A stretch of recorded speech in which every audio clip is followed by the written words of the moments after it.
Halo teman-teman, berjumpa kembali dengan cerita bermakna pengantar tidur ya. Cerita ini adalah cerita-cerita yang memiliki nilai moral dan filsafat yang baik ya. Kita dengarkan. Cerita pertama ini berjudul Berdamai dengan Diri. Seorang nelayan tua sedang duduk sementara pancingnya diulurkan ke air. Kapal-kapal lalu lalang di sungai. Saya berhenti sejenak untuk bercakap dengannya.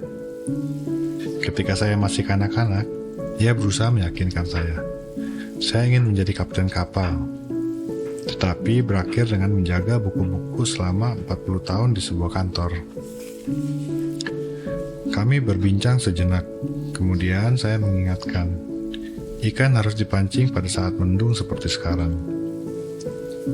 Ia tersenyum, menyingkirkan pipa dari mulutnya dan berkata, "Engkau tahu, saya sungguh tidak suka dengan ikan sungai, apalagi air sungai di sini tercemar. Di samping itu saya benci membersihkan ikan. Ketika istriku masih hidup, keadaannya berbeda. Tetapi sekarang, sebenarnya saya hanya suka duduk di sini dan mengamati kapal-kapal yang sedang berlayar. Saya hanya berkhayal dan membiarkan pikiran-pikiranku menerawang. Tetapi jika saya duduk di sini tanpa bangkai pancing, sebagian orang mempunyai pikiran aneh, seperti ada orang yang menyangka saya akan terjun dan menenggelamkan diri. Maka saya memegang tangkai pancing ini hanya untuk mengelabui mata. Saya tidak memancing sungguh-sungguh. Dan jika saya dapat menangkap seekor ikan secara kebetulan, saya akan melepaskannya lagi." Dan itulah yang dilakukan oleh orang tua renta itu. Ia bersantai dengan caranya sendiri.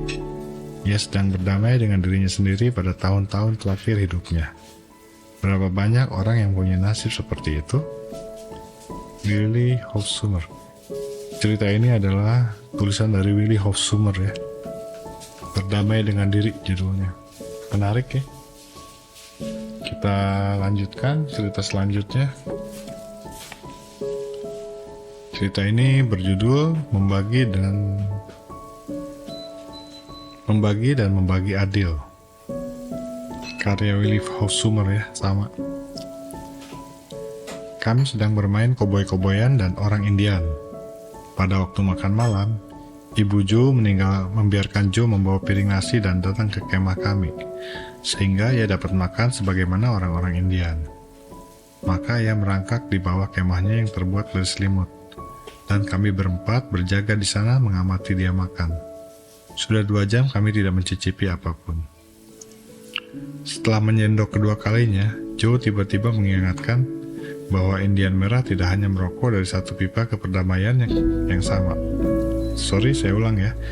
Joe tiba-tiba mengingatkan bahwa Indian merah tidak hanya merokok dari satu pipa perdamaian yang sama, tetapi juga makan dari piring yang sama.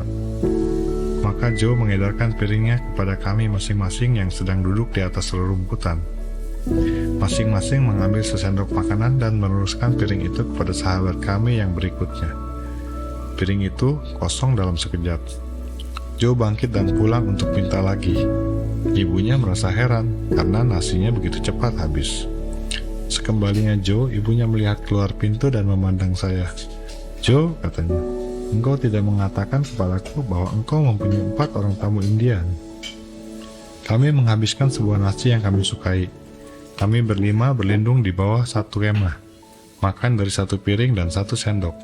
"Itulah cara orang Indian merah makan," kata Joe. "Mereka saling membagi dan mereka membagi secara adil, sebagai teman dan sebagai orang-orang Indian." Karya Willi Hofsumer ya.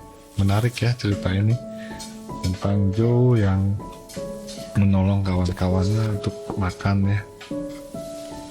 Cara membaginya juga adil. Baiklah, kita lanjutkan. Cerita selanjutnya ini berjudul Berdaya Guna. Ibu dari 5 orang anak keluar dari supermarket dengan membawa setengah lusin tas plastik penuh barang-barang belanjaan. Ia datang ke supermarket dengan bersepeda, tetapi tidak mungkin lagi ia pulang ke rumah dengan bersepeda, karena barang belanjaannya begitu banyak. Karena itu, ia meletakkan barang-barang itu di kedua lengannya dan berjalan sambil menyeret sepeda. Ketika hampir mencapai sebuah sekolah taman kanak-kanak, kakinya tergelincir dan sepedanya roboh bersama semua kantong plastik belanjaan yang dibawanya. Kantong-kantong itu terlepas dan kentang, tomat, jeruk, serta bawang bertebaran di mana-mana. Nyonya yang merasa heran itu bangun dan hanya berdiri tertegun menyaksikan kejadian itu. Apa kiranya hendak dilakukannya sekarang? Anak-anak sekolah sedang beristirahat ketika mereka tahu apa yang terjadi. Sekelompok anak dengan cepat berlari mendekat dan mengumpulkan semua belanjaan itu. Tetapi di mana mereka dapat meletakkan barang-barang itu? Maka mereka segera berlari ke sekolah dan mengambil beberapa kotak kertas.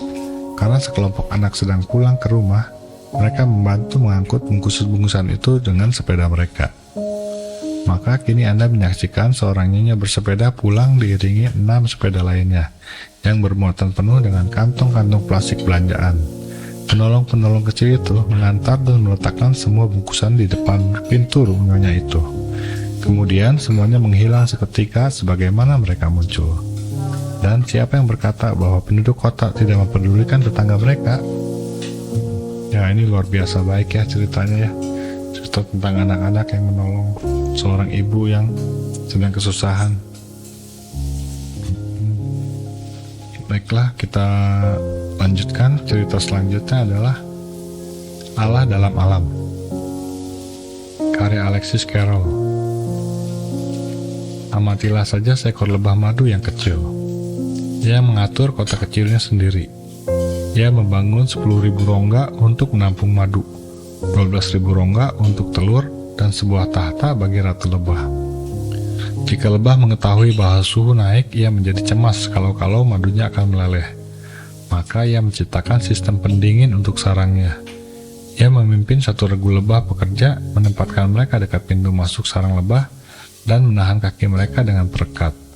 Kemudian dengan mengepak-ngepakkan sayap, mereka mengatur sirkulasi udara dan menjaga suhu sarang agar tetap dingin bagi madu. Lebah itu pula lah yang menjelajah daerah seluas 10 km persegi dan mengumpulkan madu dari semua bunga yang tumbuh di sana. Tetapi jika otak lebah melakukan hal yang sedemikian menakjubkan, siapakah kita yang mempertanyakan tuntunan Allah? Tetaplah ke langit dan lihatlah tangan yang menyokong bintang-bintang tanpa tiang-tiang penyangga. Dia itulah Allah yang menuntun planet sehingga tidak pernah bertabrakan. Wah, luar biasa ya. Itu meditasi hal yang kecil, sederhana, tetapi mengena ya, tentang Allah dalam alam ya, tentang kuasa Tuhan. Kita bisa melihat kuasa Tuhan dalam setiap hal-hal yang alami di alam ini ya. Baiklah teman-teman, pada episode ini sampai sekian dulu ya. Kita jumpa lagi pada episode selanjutnya. Sampai jumpa.